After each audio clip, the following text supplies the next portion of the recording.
How to use multilingual search. FHIR specifies the translation extension to store translations from base language of resource to another languages. In this video we will cover how to search through resources specifying language. The first, create a resource with translations. Define a FHIR resource, for example location, with translations for specific fields using the FHIR translation extension. Specify translations for each language by including the lang and content sub-extensions. Second, enable multilingual search. Activate the search language feature in Aidbox by providing following environment variable and setting it to true. This allows to use non-FHIR search parameter _search language to specify the locale to search. 3. Perform searches in specific languages. Use the search language parameter in your API request to specify the desired language for searching.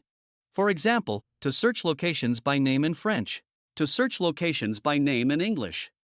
Alternatively, you can use the accept language header.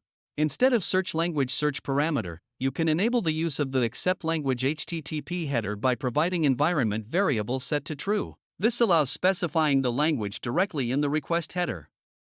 So, instead of the following search query, you can perform following request. 5. Translate concepts.